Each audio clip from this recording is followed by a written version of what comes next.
ডিসেম্বরে নির্বাচন না হওয়ার শঙ্কা বিএনপি নেতাদের। যমুনা টেলিভিশনের অনলাইনে এই রিপোর্টটি প্রকাশ হয়েছে সালাউদ্দিন আহমেদ এবং আমির খসরু মাহমুদ চৌধুরীর বক্তব্য উদ্ধৃত করে।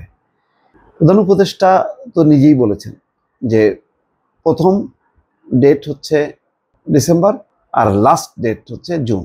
তারপরেও কেন এটা নিয়ে শঙ্কা, এটা পরিষ্কার না।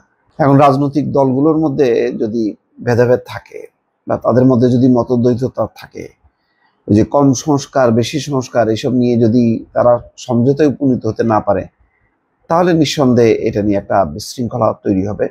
সেটা জুন কেন, মানে আরো দেরি হয়ে যাবে। কারণ সরকার একতরফাভাবে তো কোনো নির্বাচনী ডেট ডিক্লেয়ার করবে না, সবার মতামত নিয়েই করবে। সরকার হচ্ছে সবার সমর্থিত একটা সরকার। এখন সেটা জট পাকায় কিনা সেটা রাজনৈতিক পরিস্থিতির উপর নির্ভর করছে।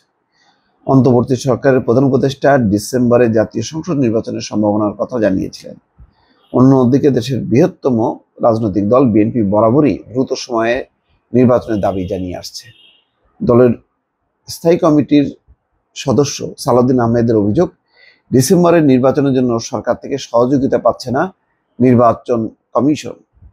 ডিলিমিটেশন অ্যাক্ট বা সীমানা পুনর্নির্ধারণ আইন সংশোধন না করার সমালোচনা করেন তিনি আরো বলেছেন, সীমানা পুনর্নির্ধারণ আইনে মুদ্রণজনিত ত্রুটি ছিল, সেটিও এখন পর্যন্ত সরকার সংশোধন করেনি। নির্বাচন কমিশন সীমানা পুনর্নির্ধারণ কার্যাবলী সম্পাদন করতে না পারলে ভোট বিলম্বিত হবে। এর দ্বারা বোঝা যায় সরকার কমিশনকে কাজ করতে দিচ্ছে না বা সহযোগিতা করছে না। এর ফলে নির্বাচন প্রক্রিয়া বিলম্বিত হতে পারে। বিএনপির স্থায়ী কমিটির আরেক সদস্য আমির খসরু মাহমুদ চৌধুরী বলছেন, হেরে যাওয়ার ভয়ে একটি গোষ্ঠী নির্বাচনের মুখোমুখি হইতে চাইছে না। তাহলে শেখ হাসিনার সাথে তাদের ব্যবধানটা কোথায়? এটাও একটা সত্য কথা যে শেখ হাসিনা তো গত 3টা নির্বাচন কেন ফ্রি ফেয়ার করেনি এই কারণে যে হেরে যাবে।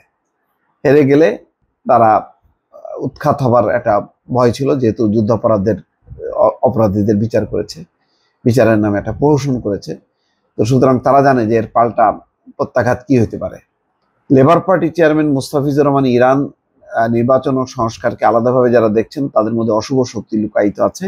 তারা নির্বাচনকে বিলম্বিত করতে চায়। সরকারকে দীর্ঘায়িত একটা মনোবাসনা তাদের থাকতে পারে, মানে ক্ষমতাকে দীর্ঘায়িত করা তাদের একটা মনোবাসনা থাকতে পারে। বিএনপি নেতাদের মতে নির্বাচন যত পিছিয়ে দেয়া যায় ততদিন কারো কারো সুবিধা ভোগের সুযোগ থাকে।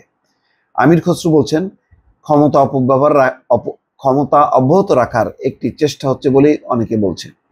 অনেকে আবার নির্বাচনে না গিয়ে ক্ষমতার অংশীদার হতে চাইছে।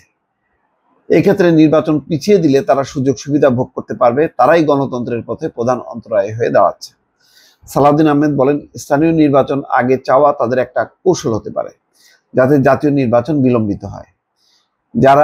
যারা গণপরিষদ বা গণভোটের কথা বলছে তাদেরও কোনো উদ্দেশ্য থাকতে পারে যাতে নির্বাচন বিলম্বিত হয়।